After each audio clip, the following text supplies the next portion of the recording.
Fala Vascaíno, fala Vascaína, tudo bem? Um bom dia, um bom começo de tarde e um casaca no seu coração. Meus amigos, neste vídeo a gente vai falar muito aí sobre a reestruturação do departamento de futebol, que aparentemente parece estar muito lenta.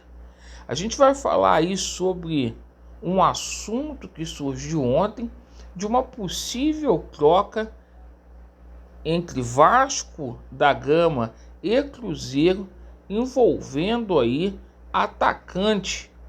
E a gente vai abordar toda essa situação aí da chegada da Carol. Segundo os otimistas aí, ela vai salvar o Vasco da Gama. Hoje tem uma reunião aí com o Jorge Salgado, que tem muita credibilidade. E é o seguinte, a gente vai falar sobre a decisão que tivemos essa semana aí no Tribunal de Justiça do Estado do Rio de Janeiro, que poderá abrir precedente, um novo caminho para uma nova decisão aí no pleito com relação às eleições do Vasco da Gama que aconteceram no ano passado. E a gente vai falar aqui sobre a convocação da AGE. Portanto, tem muitos assuntos, perfeito? Deixe o seu like ou o seu dislike para avaliar o nosso conteúdo. Confira aí o sininho para ver se ele está ativado. E, por favor, se inscreva no nosso canal. Bom, meus amigos, vamos começar a falar aqui sobre Vasco da Gama e Londrina. Um jogo que para o Vasco não vale rigorosamente nada. Finalmente vai acabar esse ano de 2021, ano que foi muito difícil e delicado para o Vasco da Gama. No que tangencia o futebol, eu creio que tenha sido o pior ano da história do nosso clube. O Vasco, neste retorno, está na 16ª colocação. O Vasco fez uma campanha aí para ser rebaixado para a Série C. E é o seguinte, a gente espera que definitivamente haja uma melhora no próximo ano. O Vasco viaja aí para o estado do Paraná, para a cidade de Londrina, para que esse pesadelo aí acabe e a gente comece com o pé direito aí em 2022. A gente aguarda aí o anúncio do Ricardo Gomes.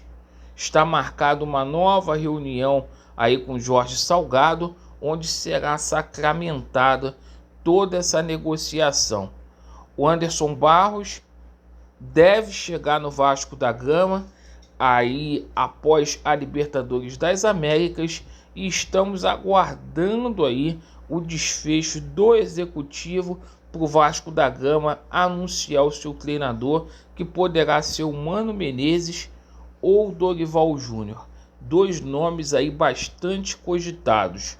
Mas, meus amigos, hoje a notícia principal envolvendo o futebol do Vasco da Gama é que o Grupo City inicia conversas com o Vasco da Gama pelo empréstimo aí do Riquelme.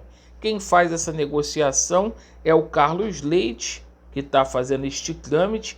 Carlos Leite, que é o representante do Grupo City na América Latina e também é representante do jogador Cruz Maltino. Então, a intenção é fazer um empréstimo de 1 ano e, com isso, adquirir futuramente os direitos econômicos aí do Riquelme. O Vasco que espera deter aí ainda 20% aí para uma futura venda.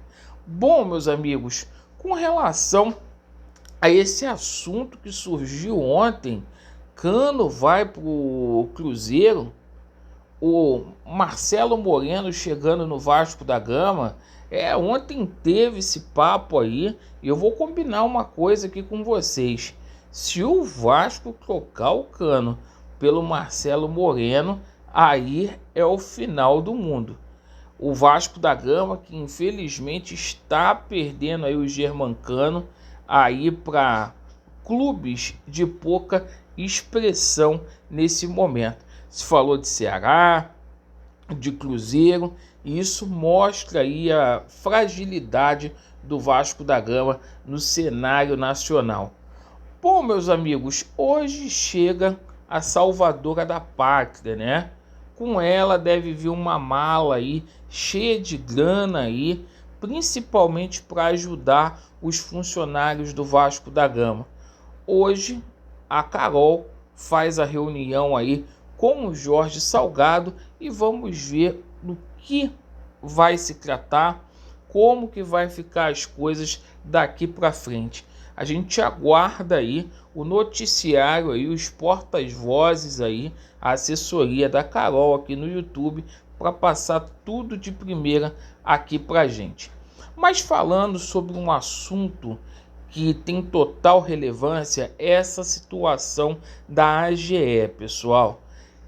A AGE é um movimento em massa que estamos fazendo com o objetivo de convocar pessoas que ainda não são sócios e que já são sócios para poder assinar essa situação do manifesto.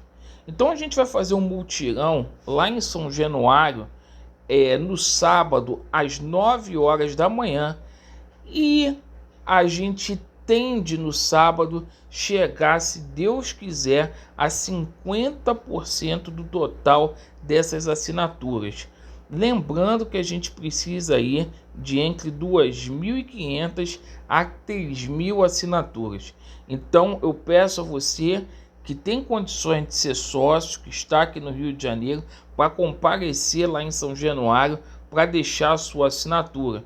Ou você pode fazer isso no link que eu vou deixar na descrição deste vídeo. Bom, meus amigos, com relação a essa decisão que a gente teve no Tribunal de Justiça aqui do Rio de Janeiro sobre as eleições do Flamengo, onde será presencial.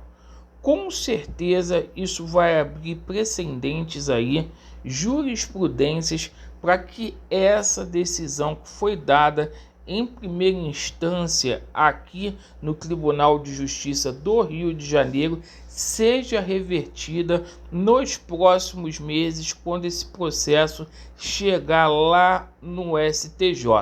Então vamos ficar muito atentos, porque existe um conflito aí de decisões, mesmo a mesma autoridade do Tribunal de Justiça do Estado do Rio de Janeiro deu decisões aí distintas numa mesma matéria. E isso vai chegar a Brasília, isso vai abrir com certeza aí um precedente. O Estatuto do Flamengo foi respeitado, será presencial, e do Vasco não foi desta forma. Então ficaremos atentos aí nos próximos dias para a gente poder acompanhar toda essa situação. Lembrando que dia 29 de novembro tem o julgamento do agravo civil do Roberto Monteiro e no dia 6 de dezembro do Levenciano. E o judiciário vai ter que explicar por que age de uma forma com um e de outra forma com outro. Obrigado pela sua atenção. Vasco neles, a verdade prevalecerá e vai dar Vasco. Valeu!